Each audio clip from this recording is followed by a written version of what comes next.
Ramen life style limited company பத்தி கேட்டிருக்கீங்க. இதோட பிரைஸ் ட்ரெண்டிங்ஸ் வந்து இங்க 70ல வந்து இருக்கு. இந்த டைம்ல இதை வந்து கன்சிடர் பண்ண முடியாது. பினோலெக்ஸ் கேபிள்ஸ் பத்தி கேட்டிருக்கீங்க. இதோட பிரைஸ் ட்ரெண்டிங்ஸ் வந்து இப்ப 18ல வந்து இருக்கு. இந்த டைம்ல இதை வந்து கன்சிடர் பண்ணிட்டே போலாம். 1, 2ன்ற மாதிரி கன்சிடர் பண்ணிட்டு போலாம். சென்கோ கோல்டு வந்து இங்க ஸ்டாக் பி வந்து 19ல வந்து இருக்கு. சோ இந்த டைம்ல இதை கன்சிடர் பண்ணலாமான்ற கேள்விக்கான ஆன்சர் வந்து இங்க கல்யாண் ஜுவல்லர்ஸோ இல்ல அப்படின்னா தங்கமயிலோ அந்த அளவுக்கான சேல்ஸ் growth வந்து கொடுத்திருக்காங்க. பட் ஆனா இந்த கம்பெனி கிட்ட அந்த அளவுக்கான சேல்ஸ் growth வந்து கிடையாது. பட் ஆனா இந்த கம்பெனி இப்பதான் மார்க்கெட்ல லிஸ்டா இருக்காங்க. கொஞ்சம் சின்ன கம்பெனி தான்.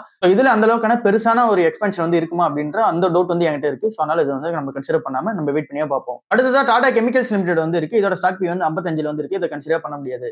அடுத்ததா ஜோதி லேப்ஸ் வந்து இருக்கு. இதோட ஸ்டாக் பி 26ல வந்து இருக்கு. சோ நம்ம எஃப்எம்சிஜி கம்பெனி ஒன்று கன்சிடர் பண்றோம் அப்படின்னா அது ஐடிசி மட்டும் கன்சிடர் பண்ணிப்போம். ஜோதி லேப்ஸ்ல இப்போ கொஞ்சம் வெயிட் பண்ணியே வந்து பார்ப்போம். இந்த கம்பெனியோட Q3 ரிசல்ட்ஸ் எல்லாமே வரட்டும். அதுல இந்த கம்பெனி ஏன் இறங்குது அப்படின்ற டீடைல் வந்து நமக்கு தெரிய வரும். இப்போதைக்கு எக்ஸாக்டான டீடைல் வந்து வெளியே வரல.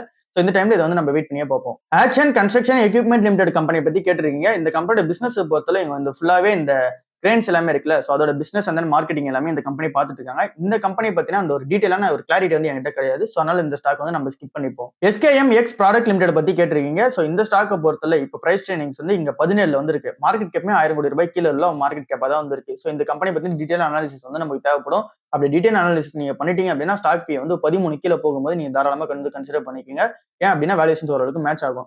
இல்ல இந்த கம்பெனி பத்தின டீடைல் அனாலிசிஸ் வந்து இல்ல ஜஸ்ட் எங்க ஸ்டாக் பி வந்து இங்க 13க்கு வந்து கரெக்ட் ஆகுதுன்னு மாதிரி நீங்க கன்சிடர் பண்றீங்க அப்படின்னா இந்த கம்பெனில ஏதோ ஒரு பிரச்சனை நமக்கு ஏற்படும் போது இங்க ஸ்டாக் பிரைஸ் ஏறுது இல்ல அப்படின்னா இறங்குது அப்படின்னா என்ன ரீசன் நமக்கு தெரியாம இருக்கும். சோ அதனால நம்ம ப்ராஃபிட் மேக் பண்ணாலும் சரி லாஸ் மேக் பண்ணாலும் சரி இதுல இருந்து ஒரு லெசன் வந்து நம்மளால எடுத்துக்க முடியாது.